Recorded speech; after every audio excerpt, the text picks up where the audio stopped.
Good afternoon, everybody. I'd like to welcome you to the March regular Board of Commissioners meeting for the Housing Authority of the Birmingham District. I guess to get started, we'll start with a call to order and a roll call. Commissioner Barnes. Present. Commissioner Hood. Present. Vice Chairman Thompson. Chairman Fantasis is here, so we have a quorum, I believe. And first, I'd like to wish everybody happy March Madness. Go Bulldogs, go Blazers, roll Tide, go Tigers. Up there. Yeah. Roll Tide. And so the next item on the agenda is to adopt the agenda. If everybody's had time to review it, I'll entertain a motion to do so. So moved. Second. All those in favor say aye. Aye. Any opposed? Agenda is adopted.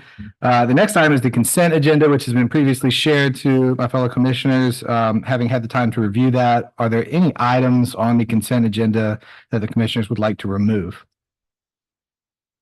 Hearing none, I'll entertain a motion to approve the consent agenda. Motion to approve. Second. All those in favor say aye. Aye. Any opposed? The consent agenda is passed. The next item is old business. Any old business? Start with commissioners, anything? So we got one item on the list here. Ms. Foster.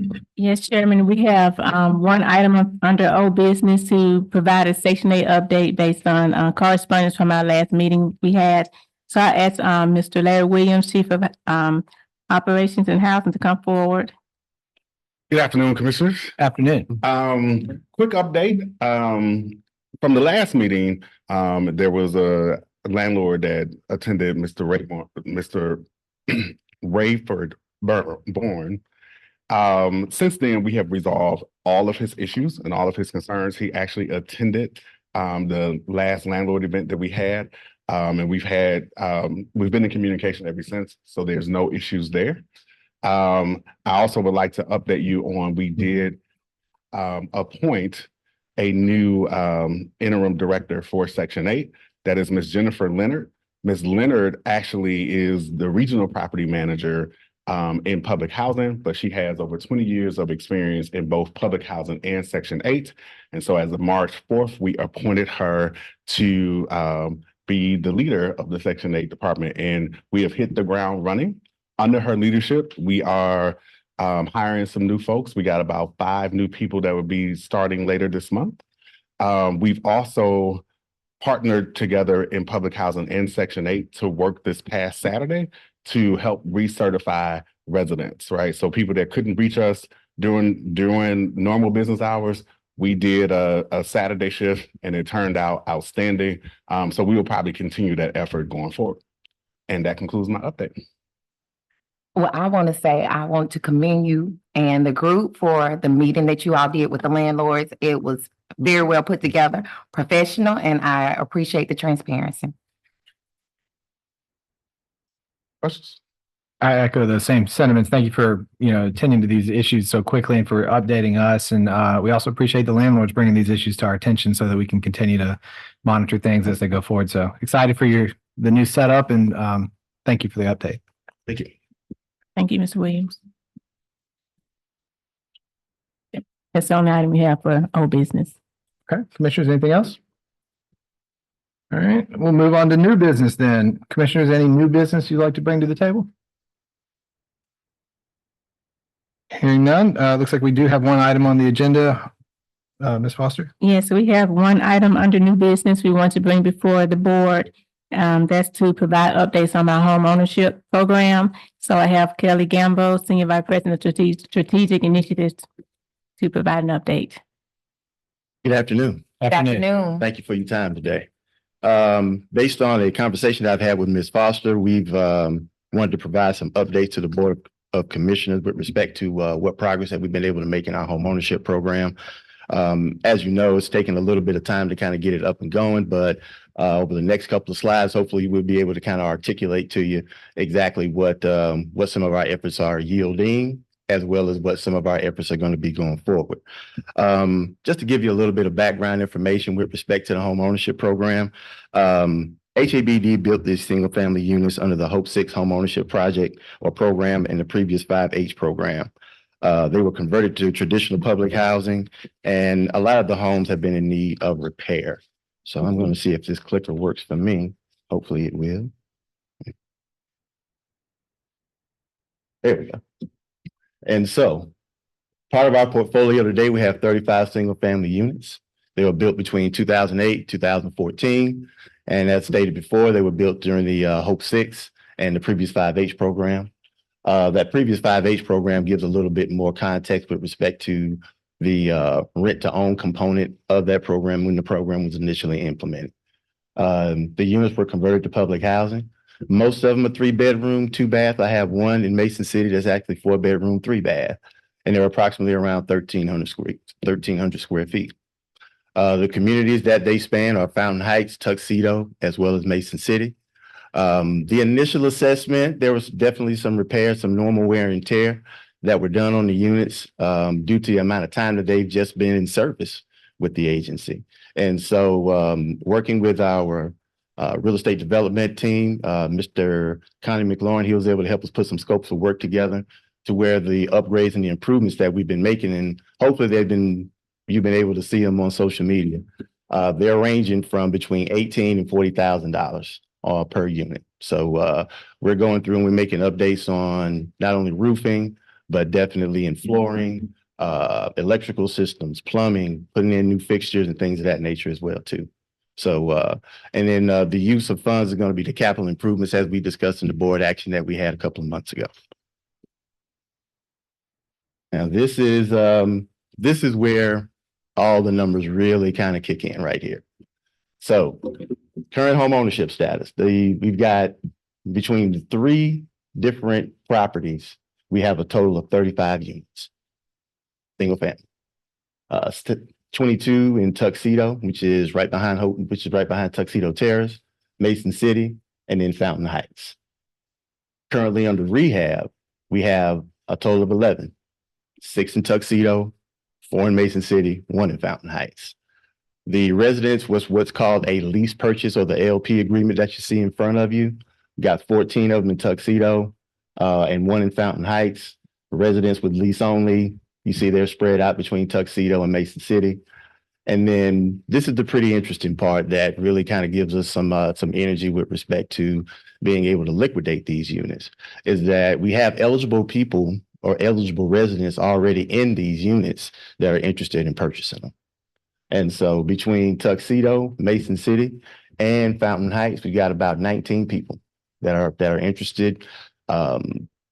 We've had some resident engagement meetings already with some of with our residents in Tuxedo, and they are really dedicated to purchasing in that area.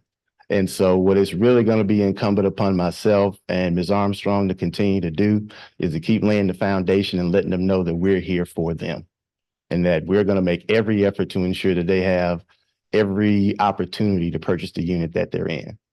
Now, if you come down one more area, you'll see where the residents that are ineligible, and that's simply due to the income. The 5H program has a minimum of a $15,000 income limit, and there are some folks who are way below that threshold, we'll just say. All right. And then aside from that, you know, as we're continuing to receive feedback, as we continue to engage with residents across all of our sites, we're getting folks from the public housing side who are interested in home ownership. The housing choice voucher side for home ownership, as well as the market, tells us to about 100 people, 100-person caseload, almost about 100 people that are in the pipeline outside of the folks who are already interested in trying to purchase. So what folks are really kind of in the process of doing is getting their financial picture together as we're working to get the work done on the homes and hopefully be at a place where we can help them meet in the middle. We're actively working with a couple of our lender partners, with South State Bank, as well as with First Horizon, of course. And I'll entertain any questions. I have a question. Yes, ma'am. Can you go back to that slide before that one. That one, right? Yes, that one right there. You have 35 single-family units. You said those units were converted to public housing, the 35 units? Yes, ma'am. Okay. Those are, you're talking about the houses? The houses, yes, ma'am. Okay. Is that unique just because, and this is probably more of a wonky thing with like the way Hub 6 and those programs worked as opposed to say like a RAD to Section 8 transition? It is unique, and when they created the 5H program, they put that criteria in to kind of give our residents opportunity to be homeowners. Okay. Mhm. So it's probably it's a little different. Yeah, than I was thinking it was gonna be more subsidized versus public housing. That's the norm, yes. Okay, Mhm. all right. Moving forward with these type of units, say the 100 we're looking at, Mhm. that process would probably be a little different than what these units are currently set up to be, right? That would, That's correct. Definitely. okay. Definitely. Like we can take a RAD conversion and take a unit and turn that into a homeownership Yes. unit. Mhm. And we want to be very intentional to ensure that we abide by the spirit of the original 5H program as well too, because what that allows us to do is prioritize our residents first, so they get the first crack at purchasing a 1,300 square foot house with 3 bedrooms and 2 baths, and so that's what really makes that program unique. Yeah, and these would be the remaining units that will go under this 5H program. Yep. Mhm. Mr. Gamble, what does it mean for a resident to be in the pipeline? That means that they've reached out to my office or Ms. Armstrong. We provided them with an application, Mhm. and we've also suggested to them that they begin to attend a home buyer education workshop, either with Neighborhood Housing Services Birmingham, Operation Hope, or the Urban League. We then begin to create a file for that client to where after they've been able to attend that workshop, they'll reach back out to us. We'll capture that certificate, and we'll be able to, for lack of a better word, start case managing that individual. It's going to take between 30 and 90 days for maybe NHS or the Urban League or Operation Hope to do a soft credit pull and start giving them some idea about what they need to clean up. And so we stay engaged with them during that process. And as they continue to improve, we continue to let them know what type of inventory that we have. And, we want to give them every tool in the toolkit. We say that a lot, but every resource that we can provide our residents for their ability to create generational wealth, we want to be able to do that. So not just on the properties that we own, we're not just putting them on our inventory, we're telling them about the products where they can use. there you Okay, go. okay. We want to make sure we would love for them to purchase ours. Okay. Yeah. But at the same time, we understand that families' needs change, families' desires change, families' situations change. And we just want to make sure that we're giving our residents every opportunity that we can. It's kind of slow moving work because of the credit elements that have to be addressed.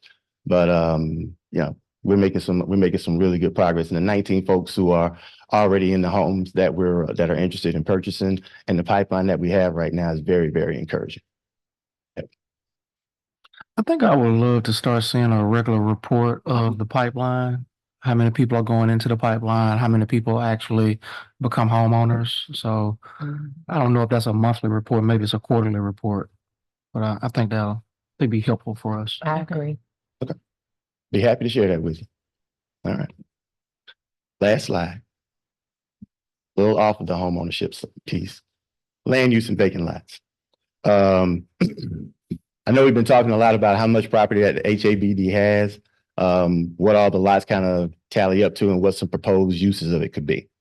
And working with my teammates over in the real estate development department, as well as GIS and the folks over at Policy Map, we've been able to identify 203 vacant lots with no structures on them.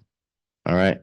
Total acreage of those 203 vacant lots is around 62.9 acres. Average size is about 0.3.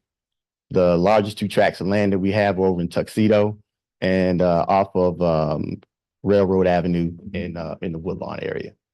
And so as we've been having a look at what those lots can be used for, some of the suggested uses, of course, are single family infill.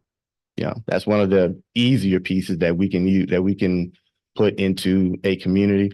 Hopefully identify some lots in some areas of town where there's some economic drivers that are going to bring some folks in. Of course, we want to look at potentially bringing in some additional parcels with Land Bank Authority. I think we've had some pretty good conversations with them that can help us when it comes to some scalable development opportunities. And then the larger contiguous acreage, particularly around behind Tuxedo, that can be utilized to expand some home ownership opportunities there. And then as we're looking to what we have coming from Zimmerman at the Inslee High School site, that can also be an area where we can catalyze some development, hopefully transition some families into a space where they want to purchase and settle down in that area as well too.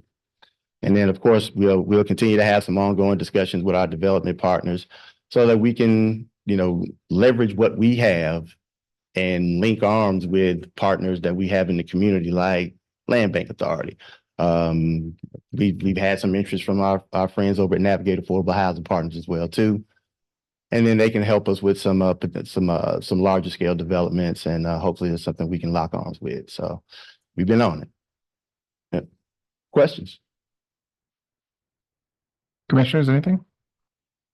I would love to see this on a map so we can kind of visualize where these parcels are. We can do that. That was in my notes as well. You brought up a kind of an overarching question I had, which is from our external partners, what else do you need? What are we missing that could help us get over some of these humps and clear these hurdles? Well, I think we just we need to, now that we have a pretty good sense of where we are geospatially, I think it's time for us to really start adding an additional layer of understanding what our partners have in the areas where we have some concentrations of dirt, we'll just say. And I think once we begin to pull everybody around the table under, of course, Ms. Foster's lead, then I think we'll probably find a lot more partners out there who are willing to partner with us to move forward and, have the housing authority as a good strategic partner. Well, I think I'm probably preaching to the choir a little bit here, but I think as you can tell with Commissioner Hood's request for updates on it, this is a pretty high priority for the board. I mean, I would put it up there as one of the highest that we have. I think I speak for everybody in that regard. So it's definitely, we want to know how we can help, and we want to know how we can get out in the community and talk to other people about it, because it's very important, I think, for the future of the organization and for our residents. Very good. Thank you for the updates. Till next time. Thank you. Thank you. Quick, you go ahead. President Foster, I know you have a regular meeting with our partners over in community development. I think it'd be appropriate to have like a workshop where our team, their team, land bank team, we all just get in a room, sit down, everybody bring their parcels. We just kind of map it out and just have some conversations. And maybe that's already happening, but if it's happening, I would love to be a part of it. I know the other commissioners probably would too. Yes, and I will say that we are having those conversations and identifying some time where we can meet. So we will keep the board informed, when we have those meetings, and not just with the city, we're having with other developers as well, because there's some parcels that have been bought before us that we can utilize, putting our land together. So as those come up, we'll provide a schedule and ensure that the commissioners are aware of it. Then drive this further home. The city of Birmingham probably has the best GIS mapping capabilities. I just think it'd be good if we can give them our parcels. They have the land bank stuff already. Board of Education has a whole bunch of land. Commissioner Barnes, I'm sure there are other entities, transit or what have you. But if we can all put this in a GIS system and then be able to kind of just click on a link and, have different colors to show who owns what, then we'll truly have a picture of the catalytic opportunities that we as a city have if we just all work together for our property. I know the city was trying to put together something similar. Yeah. Well, we've had third parties offer to do it. So, I mean, it could be the type of thing where maybe there's a combined funding to address that issue amongst all the organizations, and then everybody pays a fee to access it or something like that, because I think it can be done pretty easily. Well noted. Thank you. All right. Anything else on new business? Hearing none, we'll move on to finance and accounting. We've got two items. Ms. Baker, Chief Financial Officer. Good afternoon, Commissioners. Good afternoon.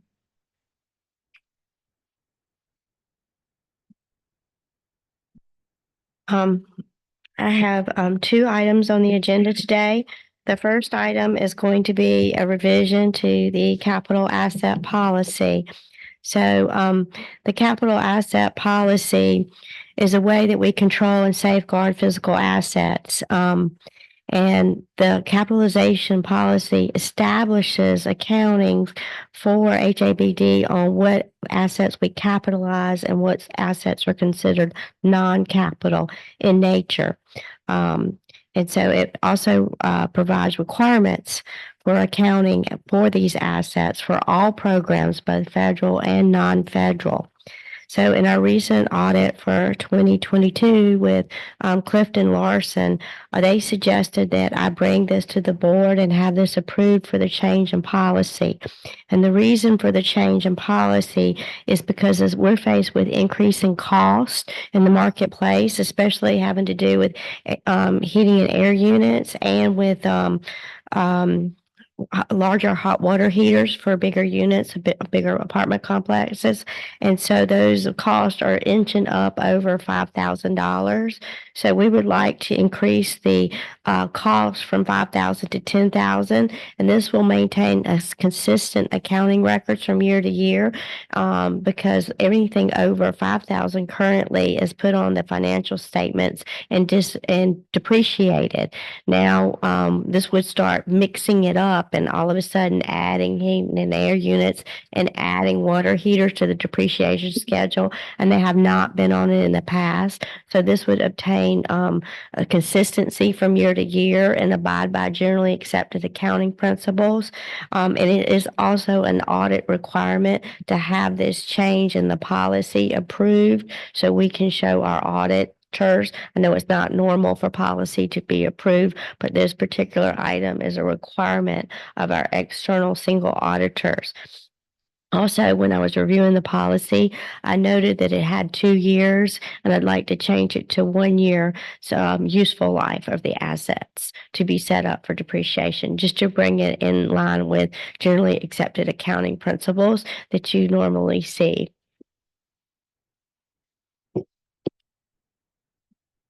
So did you have any questions?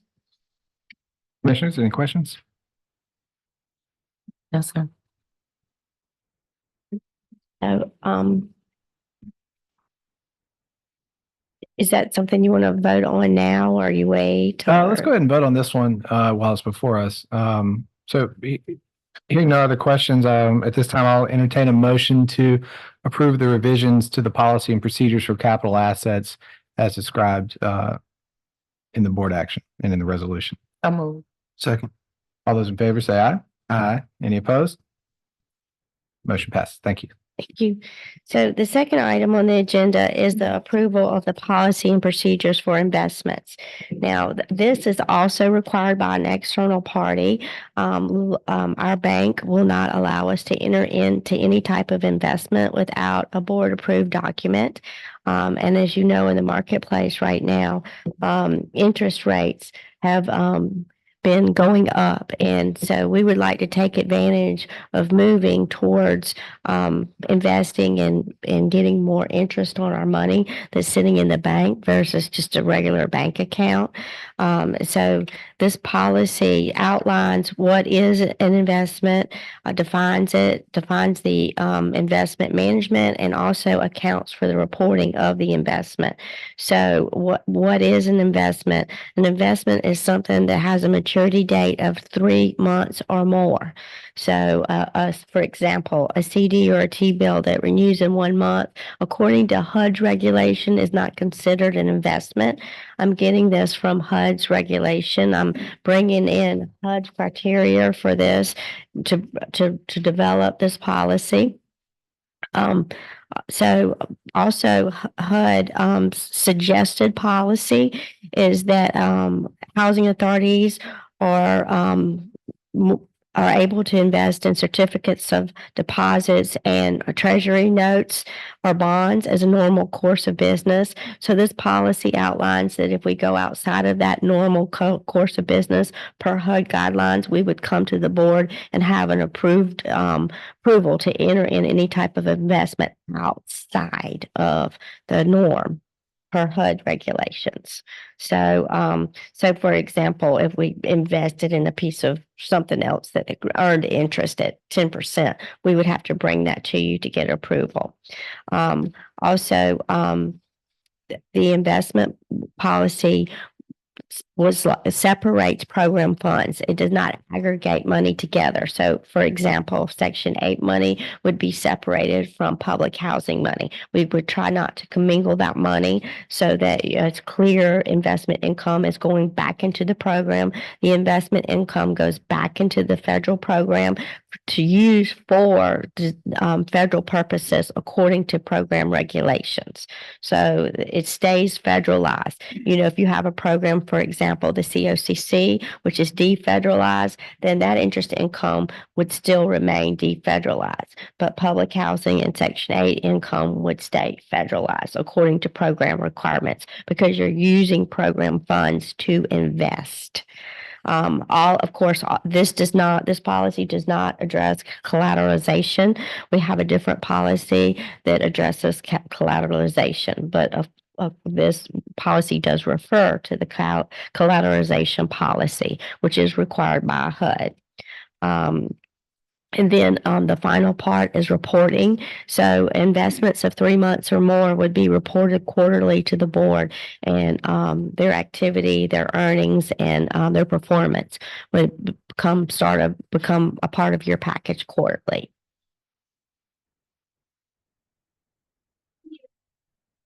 Do you have any questions? Commissioners, any questions? No questions. I don't think we have any. I appreciate you guys taking the time to review all this and keep us in line with both HUD and general accounting principles on the last action. So I think these are all, good things for the agency. So thank you. Okay. Hearing no further questions or comments, so I'll entertain a motion to approve the policy and procedures for investments. As stated in resolution 2024-12699. So moved. Second. All those in favor say aye. Aye. Any opposed? Motion passes. Thank you. Thank you. Thank you, Ms. Baker. Next up is real estate development. We have Christy Hilliard, Project Manager.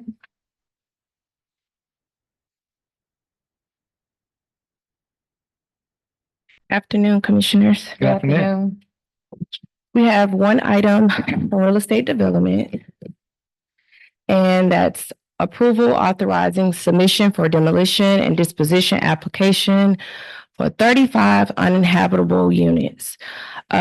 Commissioners, the purpose of this request is to obtain a board approval to update the DDA application to our HUD Special Application Center, which is SAC, to allow the authority to dispose of and demolish uninhabitable units at various sites.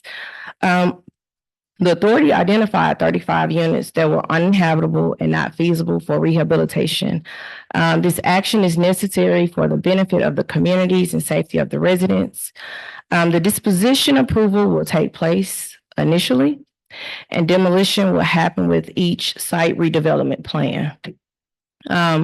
The demolition and disposition application will allow HABD to remove the units from the public housing inventory to maintain HUD compliance.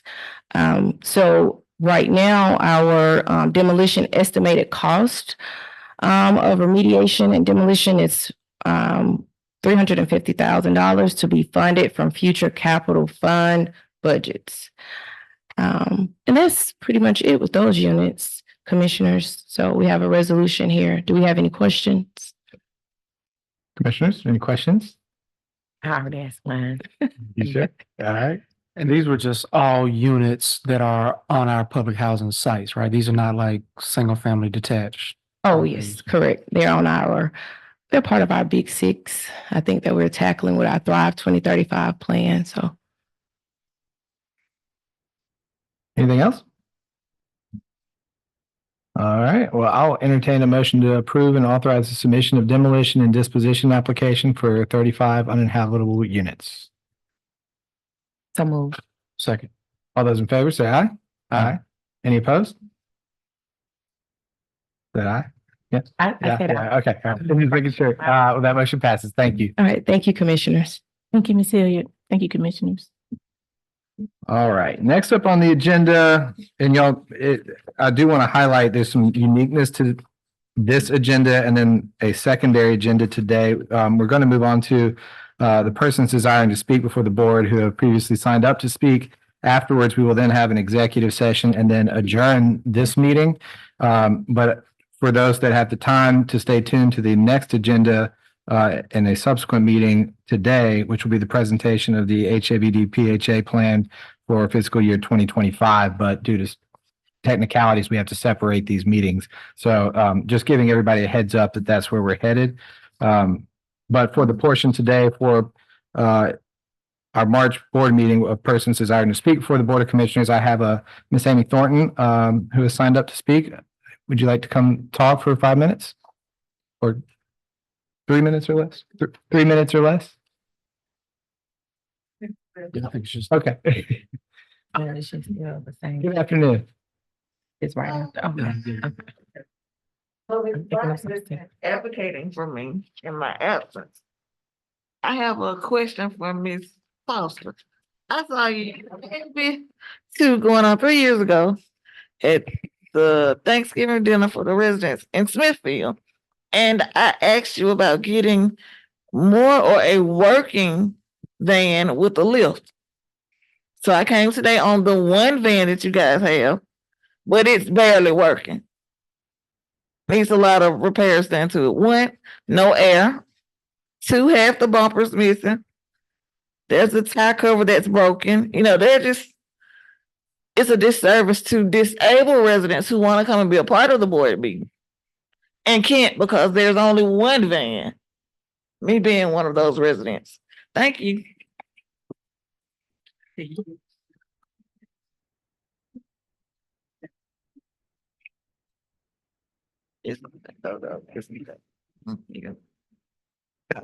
I'm gonna take part of the means. You all were talking about units that have been converted into homes, persons are buying them. How many accessible units do you have available for sale? Yes, I think that was the question. Yes. Yes. I have to get that number for you, but we have there are flat single family units in Tuxedo as well as the Fountain Heights. Fountain Heights. Fountain Heights and Tuxedo. Yes, ma'am. Okay, can we're definitely planning to be at the next board meeting so that we can have that information. Thank you. We can actually provide that before the board meeting, Ms. Body. We can provide the information to you prior to the board meeting. We'll get that for you. So I'd just like to address Ms. Thornton's concerns. I think we previously talked about this a few months back too, that we do have a certain inventory of transportation services here, but we also want to make sure that our residents are aware of other partnered transportation options available through the city as well as Max. But there are a few different rapid transit options that we have available. And we also want to make sure that if whatever options we're providing are, valid options as well. So I think those are all concerns that we've wanted to continue to address. We are definitely aware of other transportations, such as Max and such as Birmingham on Demand. But we're talking about inside HABD. Yes. And the one that I should have taken a picture of the one that we came in on. I mean, it looks Could use a little word. And they represent HABD's quality. And so today we are advocating for better transportation for our handicapped residents.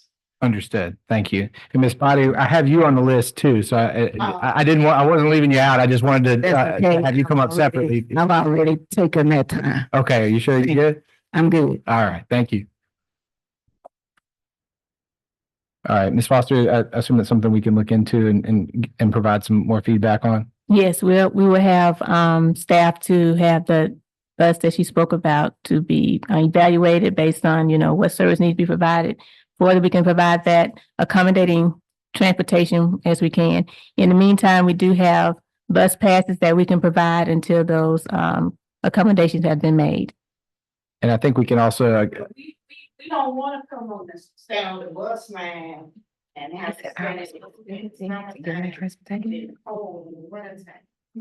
I understand, but if we have to do some services to the bus, we want to make, provide accommodations to the residents with those bus passes. Not saying that is the final solution, but just for accommodations. Information, we're gonna have our resident council meeting on tomorrow, so we have that information to pass on to the residents. Well, I won't guarantee you have the information by tomorrow, but we'll get it to you maybe sometime next week, if that's okay with you. And is this your resident council meeting or your CPAB meeting? Resident council meeting. Okay. Okay, we'll have a representative to attend to share that we're looking into the matter. Okay. and then as far as the home ownership opportunities too, we'll follow up on that and make sure you understand exactly what options and what they look like. All right. Well, thank you to all those who signed up, and thank you for bringing these concerns to us. We appreciate your time and for getting over here. And sorry it wasn't as good of a road trip as it should have been. I think that moves us on to the next item on the agenda, though, which is executive session. Ms. Foster and Attorney French, why are we going to executive session? And is it appropriate to do so? Yes, at this time, we're clear to go into executive session. It's my understanding it's approximately 30 minutes to discuss all pending litigation, and that's going to be according to Alabama Code 36-25A71. Okay. Commissioners, I'll entertain a motion to go into executive session. So moved. Second, All right, and I think we'll need a roll call vote to do so. So Commissioner Barnes, yes. Commissioner Hood, Yes. I say yes as well. So we have that motion is passed. And again, this will be the last item for all those listening. This will be the last item in this board meeting, and we will then adjourn the board meeting, but we will have the public hearing for our HABD PHA plan for fiscal year 2025 immediately following the executive session, if anybody wants to attend that. Today. Yes. Thank you.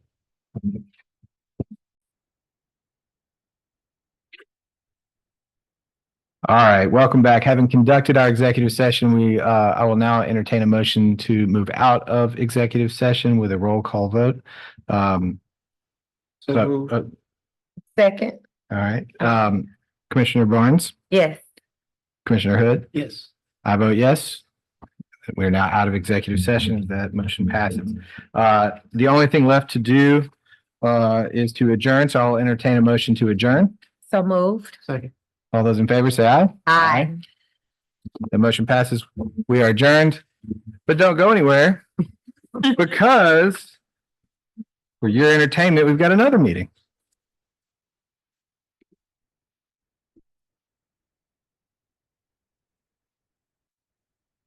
Yep, still on. All right.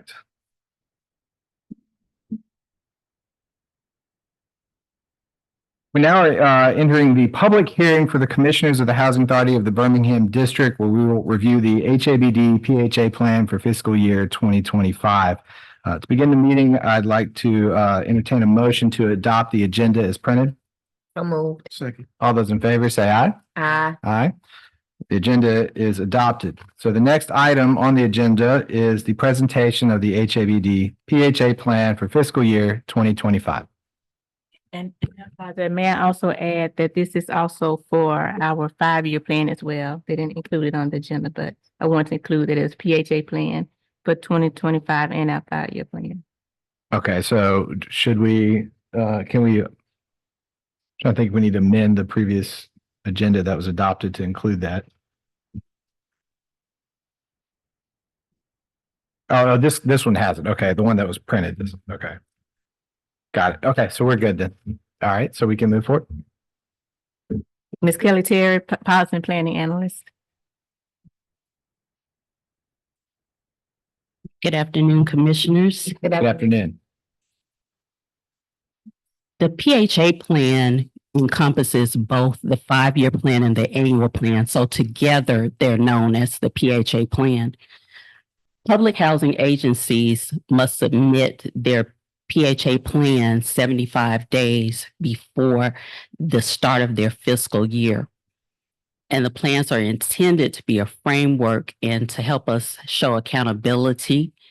And the annual plan is presented each year.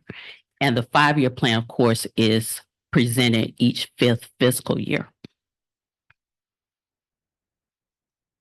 We presented the annual plan to the Resident Advisory Board on February the 9th. It became public on January the 19th. And of course, we presented the board with a draft on February 23rd.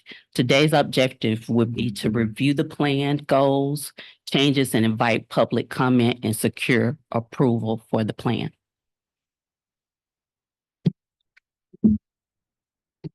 Our goals and strategies, of course, we organized them according to the objectives that we have. We adopted the HUD 5 plans that they have from 2022 to 2026. And we also identified 13 PHA goals to achieve our objectives. So I'm going to highlight just a few of those goals. And that was to support the development of 1,000 units of affordable housing, to enhance housing quality. And also we have strategic goal to ensure access to increase the production of affordable housing. And for that goal, what we want to do is foster self-sufficiency. And we are identifying ways to help the residents to achieve financial independence. Also in the strategic plan, like you've already heard in the update that Mr. Gamble gave earlier, talking about the homeownership plan. So homeownership, of course, is a very important component of our goals, and we keep that in mind in our 5-year plan. We are going to also advance sustainable communities, and that's very important to HUD. So a part of the way the Housing Authority will do this, we will continue with our triage initiative, and we will continue to assess everything that we do. And one of the very important things that I noticed that HUD did in their 5-year goals was they made sure that they wanted to strengthen internal capacity. So that's something that HABD has really been focusing on. We've been making sure that internally we're strong. So that means we're paying attention to HR, to IT, because we know that IT really is the backbone for everything that we do. So even the presentations, all the plans that we do, we have to make sure that we have cybersecurity and all those types of things that support every effort that we're going to do. And then we also want to have a good workforce. So we want to make sure that all the plans that we have consider how people are happy in their jobs and that they have the things that they need to be successful.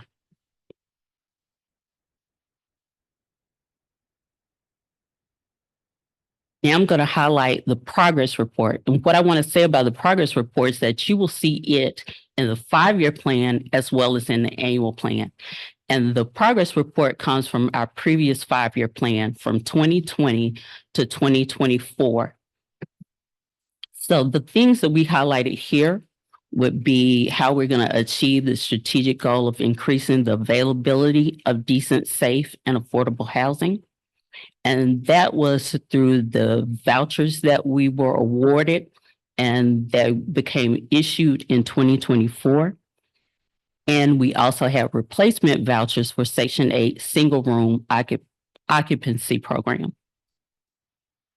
A part of having safe neighborhoods is to implement neighborhood block watch. And we also added additional additional site to the block watch in 2024. Another initiative that happened to help keep neighborhoods safe is that we've installed alarms in all the property, silent alarms in all the property management offices and community center offices. The next strategic goal you'll see in the progress report from what we had in 2020 to 2024 was the strategic goal to promote self-sufficiency and asset development of families and individuals. And the next goals that you see just highlight the FSS program goals.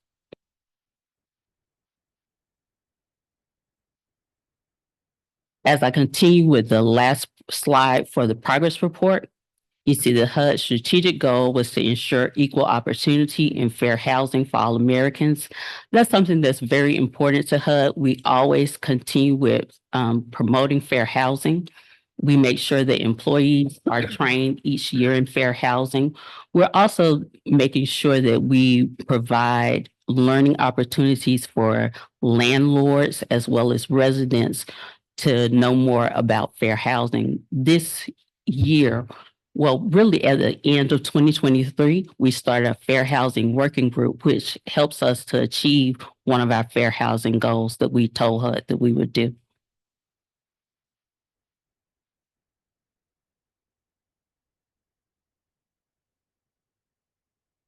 Further, to show our commitment to accomplishing our goals is that we want to make sure that the public is aware about all the resources and programs that we have. That means to promote homeownership, to promote any opportunities that we provide to residents. We want to make sure that we have a very robust public relations department. And, you know, Ms. Megan Holland does an excellent job of putting out all kinds of information to make sure that people know what we're doing. And so we have our social media as well as other initiatives that always share the good news and the good work that the Housing Authority of the Birmingham District is doing.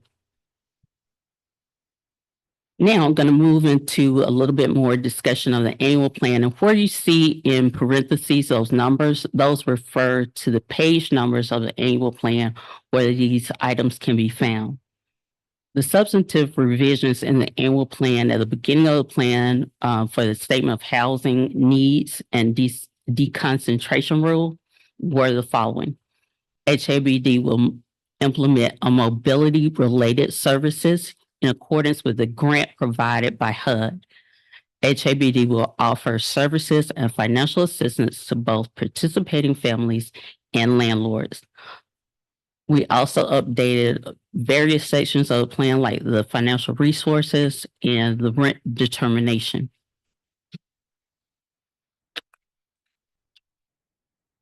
In the section of the annual plan on operations and management, my most notable revision was the HABD organizational chart, which I know you received in your packet, the most updated form. We will note that is undergoing further changes as plans are developed. In asset management, what we have to note is that we had the opportunity to implement Inspire, which is the national standards for physical inspections of real estate. And this is a new HUD initiative that they want all public housing authorities to implement. And that's something that the Housing Authority was able to start.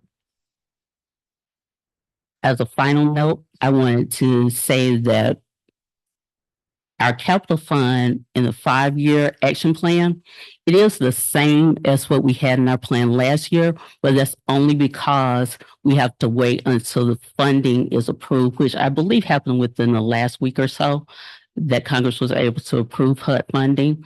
And now we're in the process of developing a new capital fund 5-year action plan.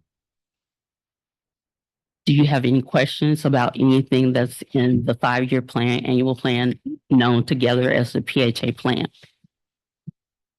Commissioners, any questions? I want to add one item. I want to ensure that we express that we have updated our VAWA policy, Yes, Violence Act Against Women, yes. because HUD has put heavy emphasis on requirements and regulations of how we ensure that we meet this policy. So that those new rules have been implemented to this policy in our annual plan. I think it's important that we mention that. Okay. Thank you, Ms. Foster. Okay, Thank you, Ms. Terry. thank you. Oh, do we entertain the motion for the resolution now? Let's do it.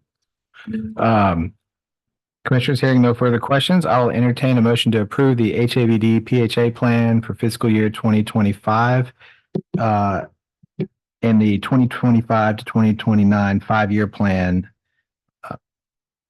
for submission to HUD. So moved. Second. All those in favor say aye. Aye. Any opposed? Motion passes. Thank you, commissioners. Thank you. Thank you, Ms. Terry. Thank you, commissioners. Our deadline is due, I think, April 17th. So we're ahead of schedule to get that submission in. So thank you so much. The second to last agenda item was for persons desiring to speak before the Board of Commissioners. We have not received any or seen any sign up.